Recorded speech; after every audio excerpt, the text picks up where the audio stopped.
off-duty Chicago police officer that was minding her business on the streets of Chicago, She hard. on the south side of Chicago, and I wish I knew her name. yeah, well, they're not releasing any information about who she is and any specifics about her, but there was a issue that happened, I guess, outside of a building that she was in on the south side of Chicago.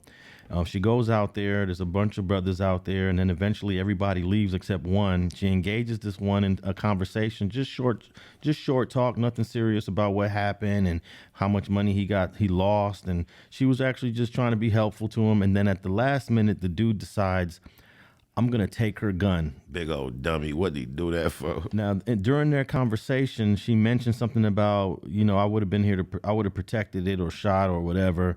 And that's when it alerted this guy that she had a weapon. And in the course of the conversation, he tries to rush behind her, grab the gun, and it doesn't work out in his favor. And before I get your reaction to it, I want to play the audio to it, yes, just to give a little bit of context. It's so entertaining. It is. It's something that I've watched multiple times. Likewise. Okay, here we go. Let me see here. Okay, here we go. Let me just back it up just a little bit. You're hearing just some small talk between the female off-duty police officer and this young brother on the streets of Chicago. It's down just to the two of them now, right? It's just to the two of them at this point. Listen closely.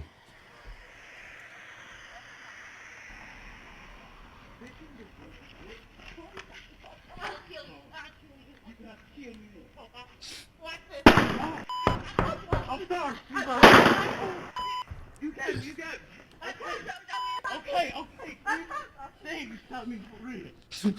Damn, baby, I'm sorry. Okay. Let's go right now. Okay, I'm sorry. Damn, baby. Now you go down there and go to jail. Damn, I'm sorry. Call the police. Call the police right now. I'm sorry, baby. Don't go down there and I shoot you, didn't I? Yeah, you did. Didn't I? I don't want to die. Didn't I? I don't want to Didn't I? die. Yeah, baby. I don't Didn't I want to just die. ask you? Yeah, baby. Didn't I just say that? If you don't, Didn't I just say that? Call the Didn't police. I? I'm sorry. You just, I don't want to die, baby. Please. you call police. I just shot somebody. Dumb man. Just told you I shoot your man. Tried to rob me. Tried to help your dumb ass. Call the police. He just tried to rob me. I'm sorry, baby. Call police. Now, you thought I was clear? I told you I'll shoot you. He tried to steal the gun from me.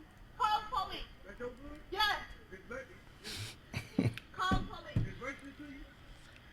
why, nigga? No, call the police right now. Police. Damn. His adrenaline dying down. He's starting to feel that He shit. got a whole surprise. He got a whole surprise. Yeah. I just shot his brother. He just tried to rob me. Call the police, guys.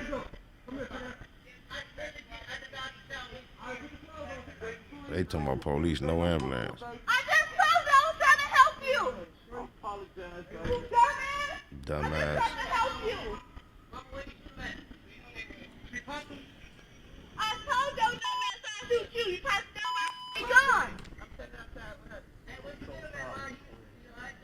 I don't give no about him. He just tried to rob me. She said, I don't get no about him. He just tried to rob Hell, I gotta go to work today. Your dumbass just got me in trouble. What happened? He just tried to rob me. me. You ain't in trouble. You better not be in no trouble. He tried to steal my gun. So you thought I wouldn't go shoot this bitch? No. You didn't, did you? Yeah, I'm good. Yeah.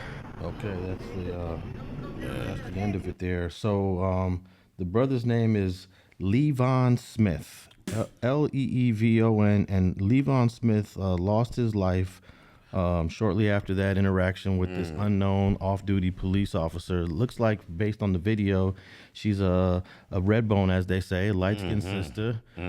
She's from Chicago, no doubt, and she beat him to the punch. Indeed, she did.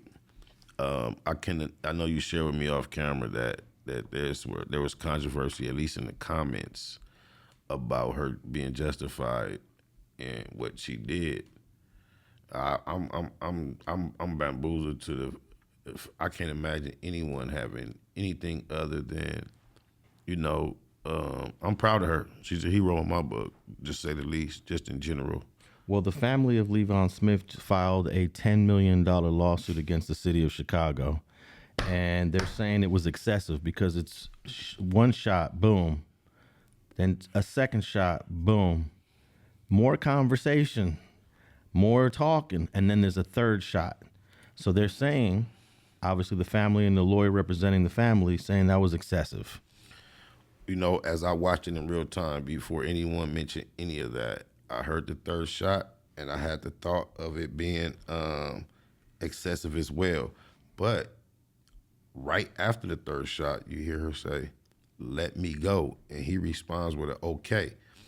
And in a sense of him having a grasp on her, I don't know how you can classify it as excessive.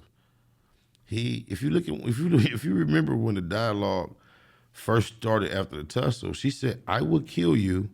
He told her, "You just gonna have to kill me then." Correct. So if this man never releases a hold on you, when is she supposed to stop? Or when is she supposed to assume that he is not trying to attempt to accomplish his goal of disarming her, or he's not gonna? He told her, "I'm gonna do this until I die." So I mean, if you want a Monday morning quarterback her performance, I don't know how you can pick that apart. What is the purpose of being able to arm yourself for defense if anything she did is out of order? I don't know what it is. What's the protocol outside of what she did? Well, I think what you just said is reminds me of this comment that I was looking at, and this particular position is this. This is a prime example of being mentally and physically prepared. Her mindset and awareness of her situation at all times proved to be dominant. Clean shoot. She told him what was going to happen every step of the way, and he forced her to carry out her warnings. Yes. And, you know, I think people are almost reacting to this from a position as if he just tried to mug her, not knowing she was armed. That is not the point. He attacked her knowing full well that she was armed. She gave him a warning. He responded to that warning as if, okay, well, that's what you're going to have to do. You're going to have to kill me. I think he got what he was looking for. What they say, you play dumb games, you win dumb prizes. Well, according to some of the reports, Leevon Smith was robbed by like 4 dudes. They didn't release the footage of whatever happened, the way the cops released it. And maybe they didn't because they didn't want us to have sympathy for Leevon. But he was charged? No one's charged yet. No, we don't even know who she is. Right. So Leevon, the guy that got into the tussle, he got robbed, and if you listen on the audio, he says he thinks they took $80 from him. I heard that. Yeah. So that's a part. I wish they would release the whole thing, so that we can understand his mindset. Right. Maybe him getting robbed and getting beat down by 4 dudes partially triggered him to, I'm about to take this woman's gun. Perhaps he thought she was in on it, set him up, played him, maybe. And that's in a sense of providing, but I don't even want to suggest that because, like you say, we just grabbing that out of thin air. But I don't know what would motivate him. And it's like he made a weak effort. That little grab from behind, she should have went all the way down to the ground. If you was gonna try that, when you attacked her from behind, you should have came with enough force, velocity that I'm not saying she should have been down face on the concrete. He did some bullshit. All he did was give her a free kill. That's justified. You know what I wonder? I wonder her being off duty. It looks like she's comfortable out in front of that building, like it might be her residence. I wonder if she knew she was under that surveillance like that. Well, she looks like to me that she is in incredible shape. She looks extremely fit. She looks physically strong, and she looks like she's ready for any sort of physical confrontation. She ain't overweight. She ain't sluggish. Right. She ain't slow, and I think that partially saved her too. But yeah, the way his attempt at trying to grab her and take the gun, it was such a childish level attempt. It was. It almost looked like he thought he was going to spook her, startle her into just handing it over. Like, I don't know what he thought he was going to do. It seemed was very little force. He had more intent in his voice than he had in his actual physical actions. And What else? I had another thought that just ran from my mind on the subject. What I was gonna say? Well, while you're thinking about that, let me ask you about her lack of rendering first aid, calling for paramedics, and at least going over to the man while he's there dying to at least put some pressure on the injuries that she just done. I don't know if this is mandatory. I don't know if this is the policy and protocol that if after you shoot someone that now you have to go there and treat them to save their lives. But there was never even a request for her to. She didn't tell anybody on the street call 911. I mean, call the paramedics. She did say call the police. Correct. But never did she say call the paramedics. And again, I say Monday, morning coach that if you want to quote her, she made herself clear, I don't give no fucks about him. He just tried to rob me. And within the scope of American citizens and their right to defend themselves, when you do so with deadly force, there is no right attached to that to have compassion for your attacker. There is nothing written in there that you are not allowed to wish to see someone you shot die. Now, like you say, her being an official law, a peacekeeper, I don't know if her oath includes her trying to preserve life at all costs. That's a technicality that I'm not even interested in. I look at the possibility of what could have taken place had he disarmed her. And I feel everything she did is justifiable all the way up to not rendering any first aid or giving any concern about his well-being. I don't even know how you can shift responsibility for her to be concerned for his well-being before she can even process what she just went through as being attacked and her life being on the line. Her adrenaline is up. She probably was in shock. How dare we judge her in real time? You feel me? I just feel like it's bless her soul, bless her heart. I love you, baby. Stay solid, stay strong. Now, some people are slightly critical, and I'm just saying some because the majority of the people support what she did, self-defense all the way. But there's some that said that all the yelling, I'll kill you, I told you I was going to kill you. Some people felt that was a little over the top. That was a thought that ran from me. I believe if anything, people have a problem with the way she was expressing herself, but she is trained law enforcement, and I know from the opposite side of the law, it is custom for police to introduce themselves using terms like, get on the fucking ground, you sack of shit, before I blow you, don't move or I'll blow your motherfucking head off. The way they speak to you is always colorful when it comes to law enforcement. And then once again, it's freedom of speech. Irregardless of how she expressed herself, how it sounded, what was her actions, were they within the confinements of legal? I don't give a fuck what she said. There's nothing illegal about what she said. And once again, I don't see any requirement of her to have any, man, if somebody tries to take a gun from you and tell you you have to kill me, guess what? That's a piece of shit punk motherfucker, why he did it, while he's dying and all that. You have, your responsibility doesn't automatically shift because you get to safety to be compassionate toward that individual. Fuck that. I'm not buying it. People are too judgmental in these. This is a very extreme situation. No one in this world can say they would like to trade shoes with her and go through that real time. Not many of us ever will either. Now, this article from ABC7 Chicago has all her quotes. It says, and even the quote from Leevon Smith when he's on the ground, he says, "Baby, I'm sorry. I'm sorry. I don't want to die." But did you hear that part where he said, "Baby"? He said "baby" about 3 times. He said, "Oh, you shot me for real." Yeah. And then it says here, the officer then yells for someone to call the police while continuing to scream at Smith. At no point is the officer seen offering aid to the wounded man. So what? Before the ambulance arrives, the officer is seen walking into the building, then coming back out while on the phone. When an emergency crew pulls up, one of them asks her, "Where did you hit him?" And she replied, "I don't know." And the last part is an arrest report shows the cop told responding officers that the shooting happened after she witnessed a verbal argument. She said Smith grabbed her from behind and reached for her gun in an attempt to disarm her.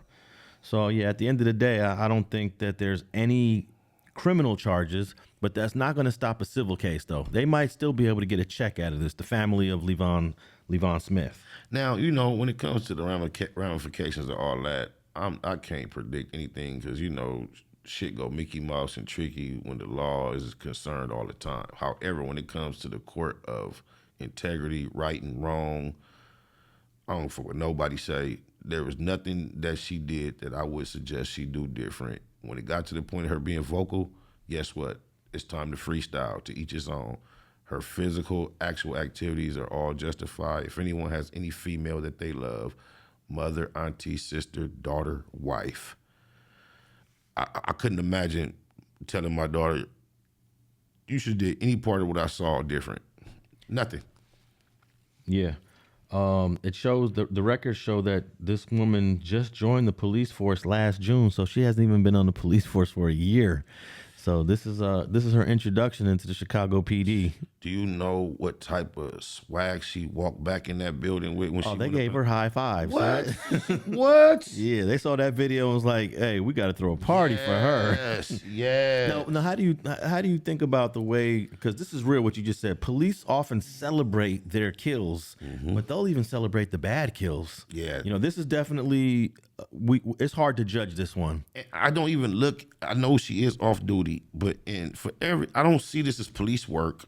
I don't look at this as an officer making a shooting. She has on sweatpants, t-shirt, hoodie. Seemed like she was involved in some somewhat street politics on this man's side, and then he chose to try to violate her. Apparently, to me, seemingly unaware that she was an officer. It doesn't seem like I'm not looking at her as an officer in this capacity. But like what you say, when it comes to celebrating in the capacity of being an officer, she wasn't defending the law. She was defending her life as a civilian. It's a big difference. Maybe if she would have identified herself as a police officer, dude wouldn't have tried that. Does she have an obligation to do so if she's off duty? She's off duty. She don't have to. But then at what moment when I'm being attacked, you're taking my gun? Like, should I have done that when we was out here just chit-chatting, talking for no reason? I had no reason. I wasn't investigating you. I'm talking to you as a neighbor or just somebody on the street. And here it is, when this is over with, you attack me from behind. She has no obligation to do nothing but survive by any means. Yeah, she was talking a lot of mess there at the end. I was saying to myself, after you've shot this man 3 times, just shut up. It's over with. But that is a personal opinion and a taste thing, what you would like to see. It bears no weight on what she's obligated to do. It might not be as tasteful as you would like. It might not be what anyone would think was necessary. However, it was not illegal. And that's a very traumatic experience. And I'm not going to judge her on how she should feel. Well, on February 3rd, earlier this month, the family of Leevon Smith filed a $10 million lawsuit against the unnamed officer for excessive and violent physical force and knew or should have known that such force was not necessary in the light of the circumstances. And I think they're talking about the 3rd shot, probably not the first 2. That 3rd shot, man. But do you know there's another angle of this that we didn't talk about? And I've only seen one angle. There's another angle from across the street, and when they go off out of the scene of the camera, when they go off camera, she falls to the ground with the dude, and that's around the time the 3rd shot comes off. So, well, my thing, I heard 3 shots on the footage I saw, and when I think, did we talk about this already? Because the 3rd shot, when I first saw it or heard it, I was thinking, But shortly thereafter, I hear her say, "Let me go." Yeah. And he said, "Okay." So my daughter keep blowing me up. Well, cops often say little things now. They got a few terms they throw in there just to protect themselves during these lawsuits. They'll say, "Stop grabbing my gun, stop reaching for my gun," and you're not even doing nothing remotely close. They'll say stop resisting, so, and no one's resisting. So are you of the opinion that the 3rd shot may have been excessive? I can't even say yay or nay because they go off camera on that angle, and it's hard to say. The first 2, I have no issue with the first 2 that you can clearly see he was tussling with her, but I think the first 2 got him off of her. But then there's another angle that shows them fall to the ground. It's hard to know at what point the 3rd shot comes, but I'm sure that lawsuit has to do with that third shot, the excessive force, because it says here that he was already excessive and violent physical force, knew or should have known that such force was not necessary in the light of the circumstances. So I've seen a case where 2 black officers were a couple. I think they were in the Carolinas, and the female ended up surviving. The man was dead, shot in the back multiple times. She claimed self-defense and beat that shit. And he was shot all in the back. Every shot was in the back. Now, I know you are so familiar with the intricacies of courts and how detailed they can break shit down, and you're probably assessing this from things that you've seen played out and how they might analyze it. And you might be analyzing it from that perspective, and I can't take that from you. I realize what she may potentially be up against if she, if they look at it that way. However, I'm still going from how I would feel if I had to speak on her behalf or represent her. If I were her lawyer, I think I could help mount a very solid defense. Well, I don't think there's going to be criminal charges. That not be. It's just all about this civil case. Now, I can remember a case here in L.A., a dude from 4-6 neighborhood crip named Hot Dog. He gets into an issue with the LAPD. He's armed. He gets to running through an alley with a gun, and I think he busted one shot. I'm not 100% sure, but the LAPD ends up shooting him, and they paralyzed him. He sued the city and won, even though he had the gun. He clearly had a gun.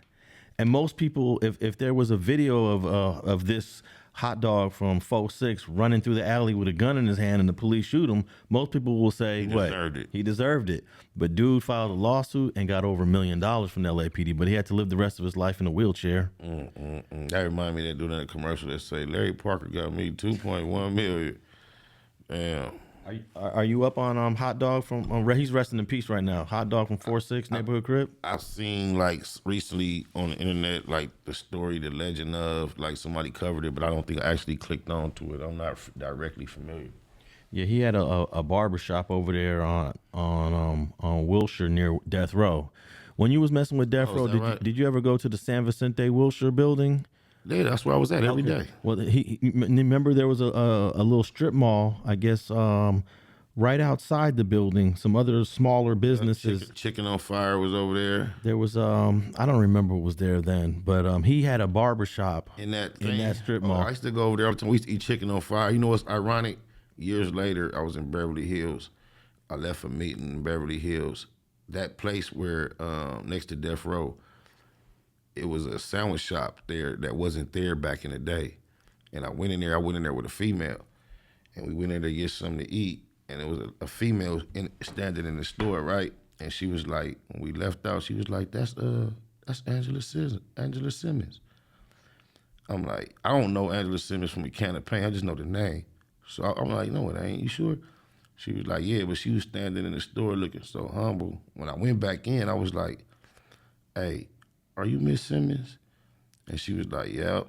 I'm like, man, I'm a rapper. Would you mind? She said, I know. I'm like, fuck me up. I'm like, how you know? She was like, well, I could tell. So I said, oh. I'm like, you mind if I get a picture? She gave me the picture, right? So I leave, get in the car. I send the picture to my daughter or my baby mama or somebody. And they was like, oh, that's my girl. What's Angela Simmons' sister name? It wasn't Angela Simmons. It was her sister. And I felt so glad that when I went in there, instead of me asking her if she was her first name, I asked her, are you Miss Simmons? Because I was wrong, but I was right. You know what I'm saying? I didn't go in there and ask her, are you Angela Simmons? I said, are you Miss Simmons? So she said yes, but I thought she was Angela, but she was her sister, though. But it was in that same spot right next to the old Death Row office. Yeah, that's where Hot Dog eventually got killed. But it was interesting that he had a gun. He was armed. I believe the police said he pointed it at him, but the police always say, of course, they always say that he pointed it at him. But he ran from him with the gun. They shot him in the alley, and he won over $1 million. So I say that to say that it's not impossible that even though most of us believe that Leevon Smith was out of pocket, yeah, he can still he still might come out of his family at least might come out of this with some few dollars. There's a few dollars.